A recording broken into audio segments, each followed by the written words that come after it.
Goeiedag, vandag lees ons uit 2 Korintiërs 1 van vers 3 tot 11 oor die goeie gevolge van swaar kry.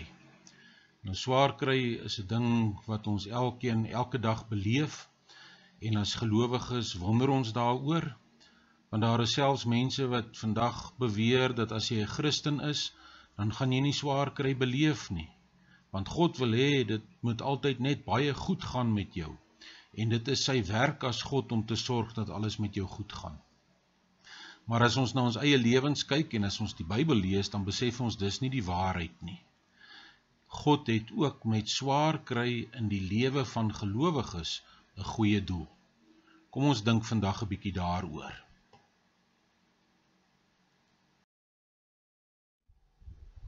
Nou ja, ons lees uit 2 Korintiërs 1 van vers 3 tot 11 en luister net 'n bietjie hoe baie kere die woord bemoedig en bemoediging hierin voorkom. Ons kan dit ook vertaal met troos.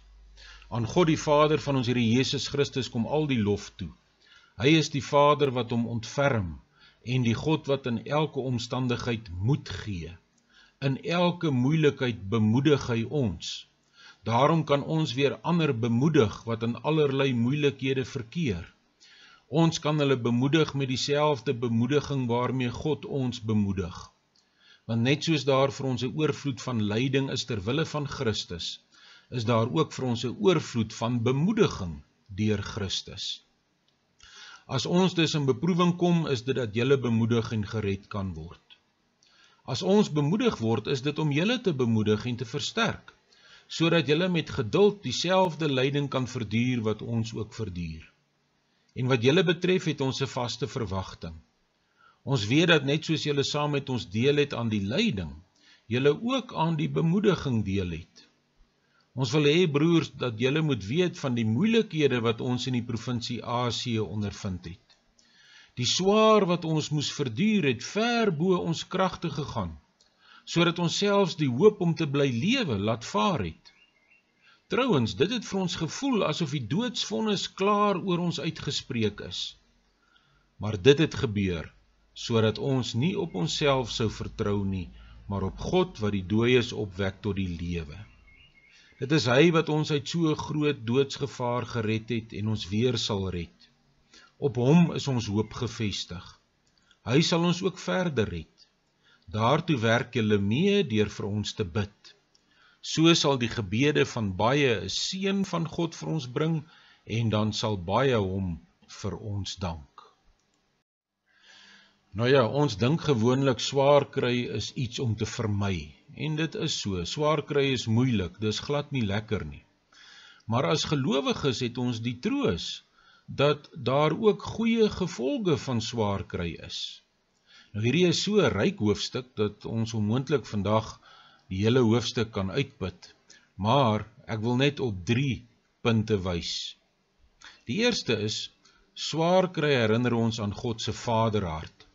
Hy is die God van ontferming en vertroosting. En dit is baie belangrik om dit te onthou, dat ons het 'n God wat vir ons lief is, wat vir ons omgee. Hy is so lief vir ons en hy gee so baie vir ons dat hy sy seun Jesus Christus oorgegee het aan die dood in ons plek, sodat ons die lewe kan hê. En daarom sal hy ook in hierdie lewe vir ons omgee. En daarom begin Paulus ook hierdie hoofstuk met 'n uitroep van lof. Aan God die Vader van ons Here Jesus Christus kom al die lof toe. Hoekom? Hy is die Vader wat hom ontferm en die God wat in elke omstandigheid uitkoms gee. In elke moeilikheid help by ons. Dis as dit ware deel van God se wese, om vir sy kinders om te gee, om hom oor hulle te ontferm en hulle te vertroos wanneer hulle swaar kry. Die tweede punt van wat 'n goeie gevolg van swaar kry is, waaraan ons nie altyd dink nie, is dat swaar kry is toerusting. Jy kan ander bemoedig of troos met dieselfde bemoediging wat jy van God ontvang het. Paulus skryf in vers 4, daarom kan ons ook weer ander help wat in allerlei moeilikhede verkeer. Ons kan hulle bemoedig met dieselfde bemoediging waarmee God ons bemoedig. So swaar kry is toerusting. God is besig om jou voor te berei, sodat jy weer ander kan gaan vertroos met dieselfde vertroosting wat jy van hom ontvang het, toe jy swaar gekry het. So, wanneer jy iemand raakloop wat 'n moeilike situasie deurmaak, dan is jy nou toegerus om vir hom of haar te sê, ek weet wat jy deurmaak, ek het 'n soortgelyke situasie deurgemaak, en dit is wat God in my lewe gedoen het. En daarom wil ek jou bemoedig om aan God vas te hou. Die derde goeie gevolg van swaar kry. Dit lei ons om nie op onsself te vertrou nie, maar op God. En so word ons geloof eintlik versterk, né?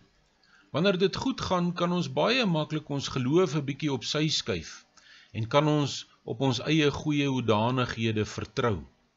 Maar swaar kry lei my juis dat ek nie op myself sal vertrou nie, maar op God alleen.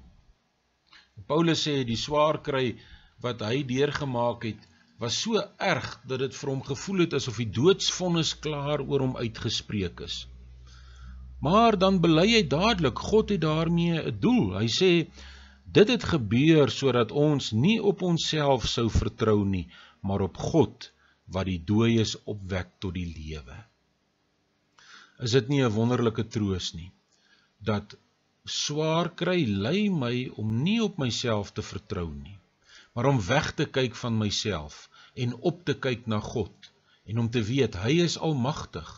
Hy kan selfs lewe uit die dood wek. En Jesus Christus wat uit die dood uit opgestaan het, is juis die bewys daarvan. En daarom kan ek in swaar kry weet, moenie op jouself vertrou nie, kyk na God. En so word jou geloof versterk. My bede is dat, as daar dalk swaar kry vir jou voorlê nog hierdie jaar, dat dit jou sal herinner daaraan, dat God 'n God van ontferming is, dat swaar kry toerusting is, sodat jy weer ander kan help, en dat swaar kry jou juis lei, om nie op jouself te vertrou nie, maar op jou almagtige hemelse Vader. Baie sterkte daarmee.